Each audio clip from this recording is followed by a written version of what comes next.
Почитувани гледачи, ги следите регионалните вести на телевизија Кисименада. Во нив ќе гледате.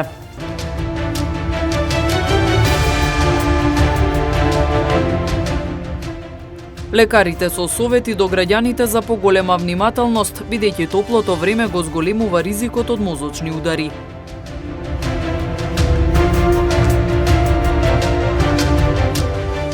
Работењето на јавното предпријатие кое треба да управува со Русино како регионална депонија за полог се уште закочено.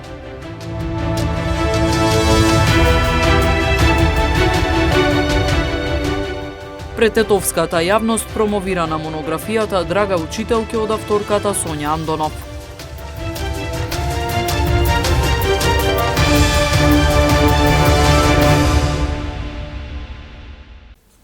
Со календарскиот почеток на летото започнаа и високите температури. Земјава влегува во портокалова и црвена фаза. Температурите ќе се искачат над 40-тиот степен. Лекарите со совети до граѓаните за поголема внимателност, бидејќи топлото време го зголемува ризикот од мозочни удари. Досегашните температурни разлики има негативно влијание на здравјето на луѓето, дополнително влијание има и топлотниот бран кој започна во нашата земја. Најчувствителни се по возрастната категорија граѓани, хронично болните лица, но и бремените жени. Лекарите предупредуваат дека за време на жешкиот период можни се мозочни удари. Очекуваме овој период да имаме повеќе проблеми со зголемена температура. Тоа не е некој проблем, него одредени луѓе чувствуваат промени здравствени. Па што би рекла, при зголемување на температурата имате вазодилатација, односно ширење на периферните крвни садови, со тоа што опаѓа притисокот.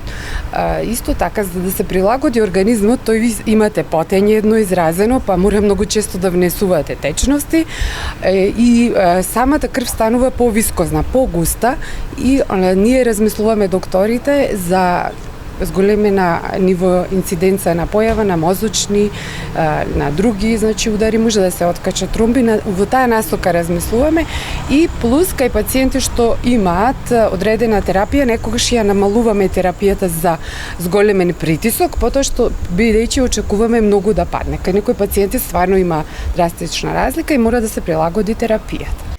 Лекарите со совети до граѓаните да ги почитуваат општите препораки за заштита од топлотен бран. До овој период треба да се размислува на полесна исхрана. Прво, треба да се внесуваат доволно течности од типот на чаеви, сокови, води. Најмалку би требало да се внесува кафе, зашто кофеинот има па некое друго дејство. Само да го споменам, инаку треба да има полесна облека, посветла облека, да се заштити главата со капи. Кај тие пациенти што се во таа ризична група што ги споменав, повторно ќе ги кажам, трудници, возрастни и стари лица, кај нив треба одреден период од денот да не излегуваат, се препорачува кога е најјако сонцето, знаете, после 10-11 часот па до вечерните часови, тој период да се седат во затворен, проветрен простор, да се ладат повеќе и уште нешто што не споменав, а би сакала да знаете, тоа е сонот. Треба доволно да се искористи периодот за одмор, да се користи хроничната терапија, да не се прекинува ако има некои варијации на најчесто паѓа притисокот, да се консултираат со својот матичен доктор. Метеоролозите најавуваат дека најтопло ќе биде во четврток и во петок, кога температурата на места ќе надмине 40 степени и ќе биде активирано портокалово, а во некои делови црвено ниво на опасност од високи температури. Од идната недела се најавува дека ќе пристигнат 500.000 дози вакцини во земјава. Министерот Венко Филипче се надева дека до крајот на летото ќе се постигне колективен имунитет. Мислам дека до крајот на летото голема бројка на граѓани ќе бидат вакцинирани. Во овој момент се вакцинирани нешто под 300.000 со оваа следна количина на вакцини која што доаѓа уште 300.000 граѓани. Тоа се 600.000 граѓани, 50% од вкупната популација која што имаме идеја дека треба да се вакцинира, тука ги исклучуваме децата. Калкулациите се за 1.200.000 граѓани, така да до крајот на летото верувам дека ќе се постигне процент за кој што може да кажеме дека е колективен имунитет. Тоа што не можеме да бидеме сигурни е како ќе влијаат мутациите на вирусот. Сега актуелно и разговаравме со амбасадорот за тоа што се случува во Кина со делта вирусот. Он кажува дека и покрај тоа што сега има силна интензивна кампања на вакцинирање во Кина, има појава на заболени, меѓутоа со лесна клиничка слика. И тоа е многу битно. Микробиологот доктор Никола Пановски смета дека опуштањето на мерките е логичен чекор, но вели дека заштитната маска треба задолжително да се носи на затворени места, поради ризикот од зараза со делта сојот на коронавирусот, истакна Пановски во интервју за утрински брифинг. Овој број никој не го очекуваше. Значи, како што еве јас лично не очекував таков страшен бран во пролет, не очекував и вака брз пат на случаите и покрај мерките кои се опуштени, ве гледам во охрите, ретко кои и во затворено во продавници ставаат маски. Јас сум еден од ретките, особено во тие мали продавници. Така и се собираат младите, а сепак матурски се прават со стотици луѓе, свадби, не гледаме некој пораст. Односно, она што го гледаме, мене ми е рамно на нула. Значи, ако имате вие на 4000 тестирани 4 или 5 или 8, не е битно, позитивни случаи, тоа е отприлика помалку од 1% веќе со денови и било кој тест, дури најдобриот што постои, ако го направите за било која болест, да земеме за сида да испитуваме или за ебола, вие на 4-5 000 испитани, секако ќе најдете 5 позитивни, кои не значи дека се болни.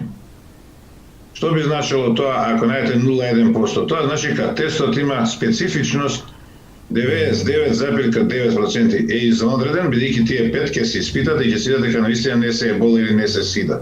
Не мора да се така, да и прашање и овие позитивни, дали се воопшто болни, тоа епидемиолозите повеќе знаат, така да фактички ние може да сметаме дека кога бројот на позитивни е под 1%, дека тоа се можеби лажно позитивни или дека вирусот фактички моментално го нема во држава. Значи со отпуштање ве гледаме веќе 2 недели, ќе почекаме уште малку, нема ширење на болеста, иако мерките се опуштија збораме на отворено.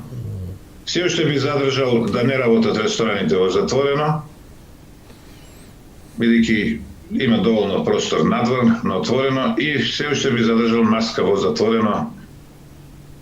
Постепено, можеби по месец дена би пробувале тоа да го правиме, меѓутоа маската повеќе заради делта сојот кој, ако влезе кај нас, брзо би се проширил, ако општо има луѓе што се осетливи на него.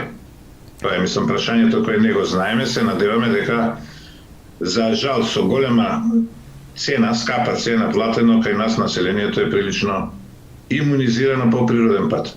А така се надеваме дека нема да има, дека нема затише пред бура, дека и за делта сојот ќе имаме имунитет и дека ќе има некој бран, меѓутоа нема да биде ни приближно онаков како минатите, и тоа што гледаме во светот, ќе има инфицирани, како што има во Велика Британија, меѓутоа бројот на смртни случаи ќе биде многу неспоредливо помал во однос на оној порано што беше. Работењето на јавното предпријатие кое треба да управува со Русино како регионална депонија за полог се уште е закочено. Од вкупно 9, само 2 општини го уплатиле оснивачкиот влог. Во меѓувреме на терен течат итните мерки за санација на депонијата. Јавното предпријатие кое треба да ги преземе ингеренциите за менаџирање со Русино како регионална депонија за полог останува со врзани раце. Општините не го подмируваат оснивачкиот влог кој е задолжителен и неопходен за предпријатието да може да обезбеди канцеларии, вработувања и други услови за работа. Од вкупно 9 полошки општини, пари дале само 2, Гостивар и Теарце, информираше ВД директорот Бесим Догани. Функционирањето на јавното заедничко предпријатие се кочи де факто од страна на општините, бидејќи тие не се во можност да ги исплатат основните средства за кои се договоривме. Крајниот рок договорен во средбата на градоначалниците на општините од Полошкиот регион со присуство на министерот за животна средина беше 15, денеска сме 22, јас вчера бев во банка и во изводите увидов дека уплата извршиле само општина Теарце и општина Гостивар. Со самиот факт дека парите не се пуштени, дека канцелариите не се средени, не може да објавиме оглас, па не може да ги препратиме лицата на обука, значи целата процедура ќе се одолговлечува колку ќе се одолговлече и процесот на уплата на овие средства. За да профункционира предпријатието, на сметка треба да легнат околу 20.000 евра од полошките општини. Догани вели дека побарале помош и од Министерството за животна средина, но досега не добиле ништо. Од Министерството побаравме финансиска еднократна помош. Ни рекоа дека ќе видат преку Министерство или преку влада да ни обезбедат 3 милиони денари за да започне со работа предпријатието, па после да се занимаваме со општините. И тоа не се случи. Значи, освен подписот што Министерството го стави со СЕКО во меморандумот за соработка со СЕКО, никаква помош нема. Било финансиска, било морална, било логистичка. Единственото оптимистичко во ситуацијата со Русино се гледа во итните мерки за санација, кои течат на терен според предвиденото и се очекува да завршат при крајот на август. Што се однесува до делот на градежните мерки или така наречените итни мерки за санација на депонија Русино, може да се пофалам дека веќе патот кој води до Русино е целосно асфалтиран и интензивно се работи на поставување на електронската вага и на кучичките, помошните кучички, каде што ќе се сместат вработените. Тој дел се очекува да заврши до 20 август и што се однесува до тоа, значи сме според сите предвидени планирања. Јавното предпријатие Русино Полог беше официјално формирано во декември лани. Додека неговата судбина тапка во место, во регионот никнуваат се повеќе диви депонии. Вчера пред тетовската јавност беше промовирана монографијата Драга учителке од авторката Сонја Андонов. Книгата е посветена на животот и педагошката дејност на Анче Бојаджиева Герасимовска. Монографијата Драга учителке, посветена на животот и педагошката дејност на Анче Бојаджиева Герасимовска, од авторката Сонја Андонов, беше промовирана синоќа во Средното музичко училиште Тодор Скаловски Тетоец. Авторката на монографијата, Сонја Андонов, истакна дека благодарение на нејзината учителка Анче, таа денес успешно се занимава со музика.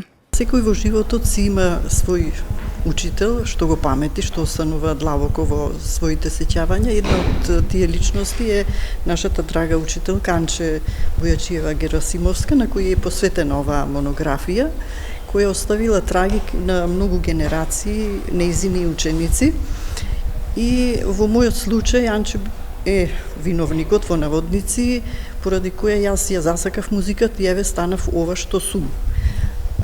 И затоа ја напишав оваа монографија, затоа што оставила длабоки траги во ширењето на музичката култура во градот. Рецензентите на монографијата Санда Србиновска и Миријана Павловска-Шолајковска ја оценуваат книгата како квалитетно дело кое што вреди да се прочита.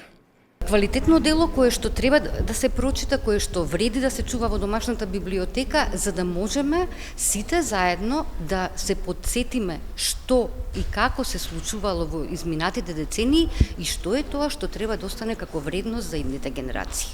Знаете, во нашата музичка култура ретки се книги од овој вид и токму затоа се многу потребни, затоа што се многу тешки за пишување, затоа што се основаат на фактографија, затоа што се основаат на реконструкција на еден професионален живот, кој што зависи од многу историски, временски аспекти, обкружувања. Сето тоа бара една голема професионалност. Анче Бојаджиева Герасимовска е професор по пијано во пензија и долгогодишен педагог во Државното музичко училиште, родена во Тетово во 1935 година. Освен за животот и дејноста на Анче, во монографијата 2 поглавја се посветени на 2 лика од нејзиното потесно семејство, а истовремено преку книгата може да се следи музичкиот живот на Тетово во 20 век. Уникатен перформанс подготвија малите балерини на синоќешната балетска представа. По една година пауза, балетското студио Менада ја врати на смевката на тетовци. Вистинско балетско уживање подготвија балерините на синоќешната детска балетска представа. Под мотото да го славиме животот, да ги славиме убавината и балетот. Балерините го одиграа нивниот светен танц, предизвикувајќи аплауз и задоволство кај публиката. Оваа представа е детска балетска представа, во неја учествуваат 40 на балерини на возраст од 5 до 16 години со под тематика Dancing Flower или танцот на цвеќето. Измешавме повеќе стилови на танц, современ танц, класичен танц, значи танц театар, значи ќе видат повеќе стилови на танцување. Малите играат претежно класичен балет, поголемите играат современ танц и најголемите играат танц театар, со што целокупно ја донесуваме представата до крај, со што значи сите балерини ќе покажат повеќе техники на игра, а со тоа и публиката ќе ужива во сите стилови на танцување. Балетското студио Менада подготвува балетска представа и за возрастни, која што ќе се одржи на 28 јуни со кореографии на балерината Наташа Оклевска. Физички напади, пронајдена марихуана на покривот од казнено-поправната установа затвор Тетово. Следуваат деталите од полицискиот билтен. Во текот на вчерашниот ден на 14 лица од Тетово и 8 лица од Гостивар изготвени им се соодветни поднесоци за неносење заштита на лицето. Вчера вечер во 22 часот 43 годишникот Тетовско Теново во СВР Тетово пријавил дека околу 19 часот и 30 минути во близина на спортска сала во Тетовски Порој физички бил нападнат од едно лице кое во нападот користело и остар предмет. Се преземаат мерки за целосно расчистување и документирање на случајот. Вчера во 8 часот и 30 минути вработен во казнено-поправната установа затвор Тетово. Во СВР Тетово пријавил дека на покривот од објектот пронашле марихуана. Пронајдената марихуана е подигната за вештачење и се работи на расчистување на случајот. Вчера исто така во 21 часот и 20 минути 32 годишникот Гостивар во СВР Тетово пријавил дека околу 20 часот на улица Питарница пред угостителски објект во истоимената гостиварска населба бил физички нападнат од друго лице. По документирање на случајот ќе биде поднесен соодветен поднесок. Вчера пак во 13 часот и 10 минути во СВР Тетово пријавено е дека работејќи на фасадата од неговата куќа во Гостивар 48 годишен гостиварец паднал и се повредил. Тој бил принесен во Гостиварската општа болница Ферит Мурат за укажување на лекарска помош. Увид извршила екипа од одделението за внатрешни работи Гостивар. Секторот за внатрешни работи Тетово апелира до граѓаните на свеченостите да се воздржат од пукање со оружје, како и од неовластено организирање огномети. Овој наредните 2 месеца на поширокото полошко подрачје веќе се закажани и ќе бидат организирани голем број свадбени и други свечености. Ваквите свечености минатите години неретко се карактеризираа и со повремени нарушувања на јавниот ред и мир, со пукање од огнено оружје или неовластено приредување огномети, односно употреба на разновидни пиротехнички средства кои беа законски санкционирани. Со цел навреме да се превенираат и ефикасно да се спречат овие појави, СВР Тетово повторно апелира до граѓаните да се воздржат од пукање со оружје, како и од невластено организирање огномети. Секторот за внатрешни работи Тетово подсетува дека пукањето е спротивно на законот за прекршоци против јавниот ред и мир, а глобата за ваков вид прекршок се движи од 200 до 500 евра, а зависно од последиците може да представува и кривично дело, предизвикување општа опасност за која е предвидена и затворска казна од 1 до 5 години. На граѓаните исто така им се укажува дека свадбените огномети треба задолжително да се пријават во полициските станици или одделенија на подрачјето на кое се организираат, зависно од нивната категорија, а организаторите навреме да ги преземат пропишаните превентивни мерки. СВР Тетово во месеците кои престојат, во значителна мерка ќе ги засили контролните активности на планот на откривање и санкционирање на ваквите нарушувања на јавниот ред и мир и конкретно и ефикасно ќе постапува. Почитувани гледачи, тука е крајот на вестите. Ви благодариме на вниманието. Пријатно!